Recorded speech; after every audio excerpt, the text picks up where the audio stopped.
किसी गांव में एक बूढ़ा आदमी रहता था। उस आदमी की परेशानी ये थी कि उसका एक ही बेटा था और वो भी निकम्मा निकला था। कोई कामकाज नहीं करता था, सारा दिन दोस्तों के साथ आवारा घूमता रहता, कहीं भी एक पैसे का भी काम नहीं करता था। इस बात से परेशान होकर बूढ़े किसान ने उसे सबक सिखाने का सोचा। उसने अपने बेटे को बुलाया और बोला कि जाओ, अलमारी में मेरी एक घड़ी रखी हुई है, वो जाकर के लेकर आओ। लड़का जाता है और अलमारी से घड़ी निकाल कर ले आता है। अब किसान ने कहा कि ये घड़ी ले जाओ और बाजार जाकर इसकी कीमत पता करके आओ। अब लड़का घड़ी लेकर बाजार चला जाता है और मुख्तलिफ दुकानों से जाकर उस घड़ी की कीमत पूछता है। कोई इसकी कीमत 500 रुपए बताता है और कोई 1000। लड़का बाजार में मौजूद तकरीबन सारी ही दुकानों पर जाता है और हर एक से कीमत का पूछता है। शाम होते ही लड़का घर की राह लेता है और घर आकर बाप को सारी बात बताता है कि लोगों ने इस घड़ी की कितनी कितनी कीमत बताई है। बाप सारी बात सुनता है और कहता है कि ठीक है, घड़ी को वापस अलमारी में रख दो। अगले दिन बाप लड़के को दोबारा बुलाता है और घड़ी देकर कहता है कि आज तुम दोबारा बाजार जाओ, लेकिन इस बार तुमने घड़ी की कीमत का पता नहीं करना, बल्कि घड़ी जो टाइम बताती है, घड़ी पर जो टाइम हो रहा है, उस टाइम की कीमत का पता करना है। अब लड़के को समझ में नहीं आ रहा था कि उसका बाप अब उससे क्या करवाना चाहता है। घड़ी की कीमत पूछने तक तो ठीक था, अब घड़ी पर जो टाइम हो रहा है उसकी कीमत का मालूम करना उसे थोड़ा अजीब लगा। खैर, वो बोझल कदमों के साथ दोबारा बाजार की तरफ चल पड़ा। इस बार तो लोग उस पर हंसने लगे, कुछ लोग तो उसे पागल और नासमझ कहने लगे। लोगों ने कहा, अजीब लड़का है, कभी घड़ी की कीमत का पूछता है और कभी घड़ी के वक्त की। शायद इसका जहनी तवाज़ुन दुरुस्त नहीं है, ये पागल होने वाला है। अब लड़का एकदम परेशान हो जाता है, उसे समझ में नहीं आता कि उसके साथ हो क्या रहा है। इसी परेशानी और मायूसी की हालत में वो घर की तरफ चल पड़ा। रास्ते में एक सेठ की दुकान उसे नजर आई।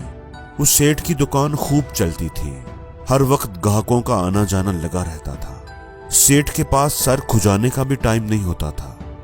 लड़के के दिल में पता नहीं क्या ख्याल आया। उसने सोचा कि जहां इतने लोगों की बातें सुनी हैं, इतने लोगों से पूछा है, तो चलो एक दफा चलकर सेठ से भी पूछ ही लेता हूं। हो सकता है कि सेठ को मेरे सवाल के जवाब का पता हो। वो लड़का डरते डरते सेठ के पास गया और पूछा कि सेठ जी, इस घड़ी में जो टाइम हो रहा है, उस टाइम की क्या कीमत है? सेठ लड़के की बात सुनकर चौंक गया। वो समझ गया कि ये लड़का क्या पूछना चाह रहा है। इस लड़के को किसी ने क्या जानने के लिए भेजा है।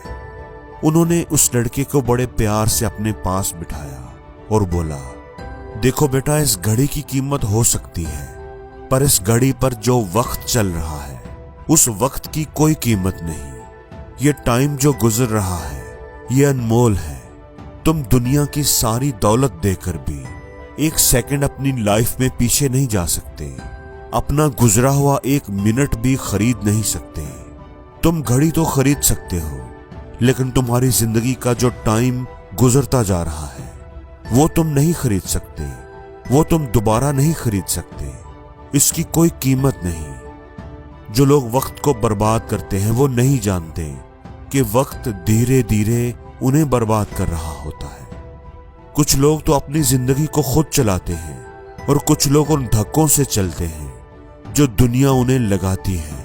जिस तरफ धक्का मिला उसी तरफ चले गए।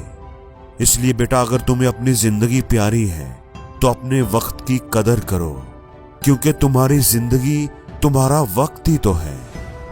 अब लड़के को पूरी बात समझ में आ गई। वो समझ गया कि उसके वालिद साहब उसे क्या समझाना चाहते थे और सेठ उसे क्या सबक दे रहा है। वो फौरन वहां से निकला। उसे एहसास हुआ कि वो अपनी जिंदगी के कितने कीमती पल जाया कर चुका है। उसकी आंखों में आंसू आ गए थे। वो भागता हुआ अपने घर की तरफ चल पड़ा, जहां उसके वालिद साहब उसका इंतजार कर रहे थे।